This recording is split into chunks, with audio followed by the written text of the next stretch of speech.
अऊज़ु बिल्लाहि मिनश्शैतानिर्रजीम बिस्मिल्लाहिर्रहमानिर्रहीम। व्यूवर्स अस्सलाम वालेकुम। व्यूवर्स मैं हूं आपका मेज़बान सैयद अहमद समी और आप देख रहे हैं सैयद अहमद समी यूट्यूब चैनल रावलपिंडी इस्लामाबाद से। व्यूवर्स आज तकरीबन 4 दिन के बाद मैं अपना वीलॉग कर रहा हूँ। उसकी वजह ये थी कि मेरी तबीयत जो थी बहुत ज़्यादा ख़राब थी, सांस लेने में थोड़ी दुश्वारी हो रही थी और बोलने में बहुत ज़्यादा प्रॉब्लम आ रही थी। उसके अंदर बहुत सा पानी जो था वो पुलों के नीचे से गुजर गया और उसके अंदर बहुत सी ऐसी बातें जो आप लोगों तक नहीं पहुंची, बहुत से ऐसे भयानक और दोगले चेहरे जो मैं रोज़ाना दिखाता हूं वो मैं आप लोगों को नहीं दिखा सका। लेकिन बहरहाल कोशिश करूंगा कि इन 4 दिनों को कवर करूं। लेकिन कुछ इम्पोर्टेंट ख़बरें भी हैं और ख़बरें जो हैं वो पाकिस्तान की सलामती से मुतालिक हैं। सबसे पहले दोगले चेहरे में आपको ज़रा से बताऊँ। मरियम सफदर साहिबा एक बहुत बड़े प्रोटोकॉल के अंदर सैलाब ज़दगान की इमदाद करने के लिए गई और एंजेलिना जूली बनने की नाकाम कोशिश की गई। उसके अंदर वो फिर ख़ातून को बाद में, जब आपको पता है आजकल सोशल मीडिया का दौर है, हर एक की जेब के अंदर एक मीडिया मौजूद है जिसको आईफोन कहते हैं। तो जब उन खातून से वो कहा तो उन्होंने कहा कि जनाब मुझे तो स्पेशल वो किया गया था और मुझसे बस उन्होंने गले मिले और गले मिलने के बाद वो मुझे छोड़ के चली गई। इसी तरीके से व्यूवर्स मैं आपको बताऊं कि जो हमारा क्राइम मिनिस्टर है वो, उसकी एक वीडियो मैंने वायरल की कि जहाँ हेलीकॉप्टर के अंदर बैठने से पहले हाथ हिला के लोगों को कह रहे हैं मैं तमाम मसले हल कर दूंगा, ये कर दूंगा। और लोग कितनी दूर खड़े, मीलों दूर खड़े, कम से कम 500 मीटर तो दूर खड़े ही खड़े। 500 मीटर दूर इसकी आवाज़ आ रही है क्योंकि ये जो है सेटेलाइट, क्योंकि जब 6000 फुट की बुलंदी से जब ये ख्वाजा आसिफ को फ़ोन कर लेता है नीचे, तो ये भी हो सकता है पॉसिबल हो कि कोई इसके पास कोई इस किस्म की चीज़ हो कि जिससे ये 600 मीटर दूर खड़े हुए लोगों को बात कर रहा था। और बात वहाँ से जो जवाब आ रहे थे वो यही आ रहा था कि गो शाबाश गो, हमारा प्राइम मिनिस्टर इमरान खान, नारे यही लग रहे थे।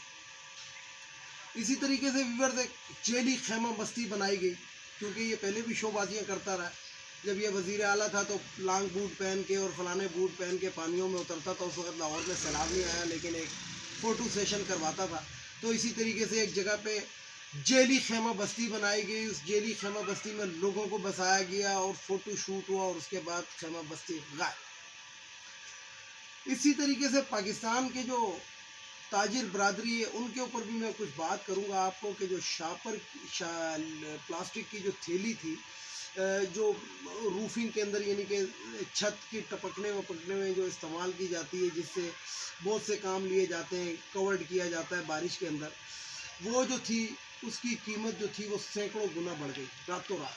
खेमा जो था, जो 2500 का खेमा था वो 25,000 तक पहुँच गया। इसी तरीके से जिस तरीके से जब कोरोना आया था तो 5 रुपये वाला मास्क जो था वो 80 रुपये के अंदर हो गया था और सैनिटाइज़र गायब हो गया था। इसी तरीके से अब ये है।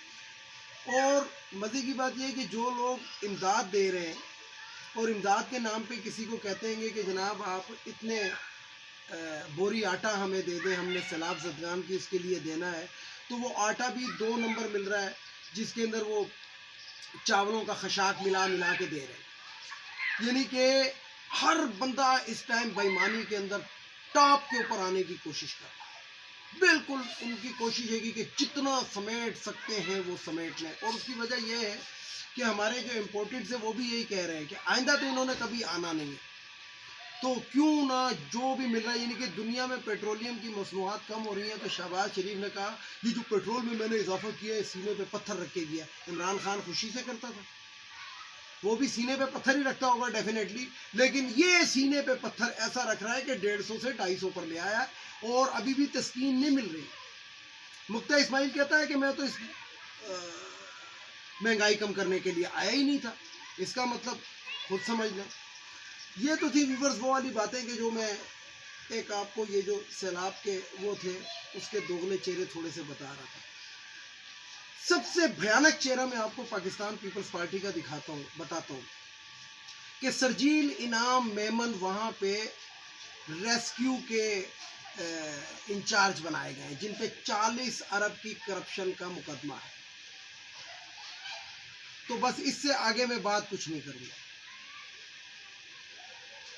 ایک بات چھوٹی سی اور کروں گا کہ جب بنگلہ دیش بنگالیوں نے جب بنگلہ دیش بنایا اور بنگالی آزاد ہوئے تو بھٹو نے کہا تھا کہ یہ روٹی کو ترسیں گے. آج حسینہ واجد نے، شیخ مجیب الرحمان کی بیٹی نے، ذوالفقار علی بھٹو کے نواسے بلاول بھٹو زرداری کو کہا ہے کہ ہم آپ کے سیلاب کے لیے، ہم سیلاب جو آپ کے ملک سندھ میں آیا، ہم اس کے لیے آپ کی امداد کرنا چاہتے ہیں. اور بلاول بھٹو جو ہے وہ خوشیاں منا رہا ہے. تو اس سے آپ اندازہ لگا لیں کہ ہم لوگ کہاں پر پہنچ چکے ہیں، پاکستان کو ان لوگوں نے کہاں تک پہنچا دیا. اب آتے ہیں ذرا سی جو میں نے کہا تھا کہ پاکستان کی سلامتی سے مطابق کچھ خبریں. تو پاکستان کی سلامتی کے بارے میں آپ کو بتاؤں کہ بہت سوچ سمجھ کے یہ ستمبر کا جو مہینہ ہے، اس کے اندر تمام سیاستدان بشمول عمران خان، دوسرے تو سارے ایک ہی سائڈ پہ، عمران خان ایک سائڈ پہ، باقی ساری کی ساری پارٹیاں ایک سائڈ پہ، یعنی کہ دونوں پارٹیاں، دو ہی پارٹیاں کہوں گا میں اس پہ، ان کو بڑا سوچ سمجھ کے قدم اٹھانا. اس کی وجہ یہ ہے کہ ایک مہینہ رہ گیا، اس کے بعد تقرری ہونے والی، جس کو عرف عام میں کہتے ہیں آرمی چیف کی تقرری. اور یہ میں آپ کو بتا دوں کہ کوئی ایک بھی ایسی چیز جو ہے، کوئی ایک بھی ایسا قدم جو ہے وہ پاکستان کے دروازے کے اوپر ماشاء اللہ اس ٹائم دستک دے رہا ہے. اور باجوہ صاحب جو ہے وہ جانا نہیں چاہتے. عرف عام میں سیدھی بات ہی آپ کو بتا دوں، وہ جانا نہیں چاہتے. اس لیے یعنی کہ، اور سیکنڈ ٹائم جو ان کو ایکسٹینشن ہے وہ اتنا آسان نہیں، وہ اگر ملے گی بھی تو 1 سال کے لیے ملے گی. لیکن حویث اقتدار تو حویث اقتدار ہوتی ہے. اب مسئلہ یہاں پہ یہ ہے کہ بہت عرصے پہلے D G I S P R نے کہا کہ جناب وہ نیکسٹ ایکسٹینشن نہیں لیں گے. اس کا مطلب ہے کہ وہ ایکسٹینشن نہیں لیں گے. اب آپ بات خود سمجھیں کہ وہ ایکسٹینشن کسی سے نہیں لیں گے. بس اب اس سے آگے میں کوئی بات نہیں کر سکتا. اس سے آگے اگر بات کرو تو حال وہ ہو جاتا ہے جو کبھی کوئی مقدمہ بن جاتا ہے، کبھی کوئی مقدمہ بن جاتا ہے. تو بہرحال پاکستان کے جو سیاستدان ہیں ان کو بڑا سوچ سمجھ کے قدم اٹھانا ہے. ستمبر اور اکتوبر کا مہینہ پاکستان کے اوپر، یہ ستمبر جو ہے یہ ستم گیر ہو سکتا ہے، اور ستمبر کے بعد اکتوبر جو ہے یہ بہت ہی ڈینجرس قسم کا ہو سکتا ہے. تو میری دعا ہے کہ پاکستان کی سلامتی برقرار رہے اور پاکستان کو اپنے حفظ و امان میں اللہ تعالیٰ رکھے. اس کے ساتھ ہی اجازت چاہتا ہوں، ویڈیو کو لائک کریں، شیئر کریں، سبسکرائب کریں، بیل آئیکن کے بٹن کو ضرور دبائیں تاکہ میری نیکسٹ ویڈیو آپ کو مل سکے. اس کے ساتھ ہی اجازت چاہتا ہوں تمام دیکھنے والے سننے والوں کو. اللہ حافظ. اور آخر میں وہی نعرہ، پاکستان زندہ باد.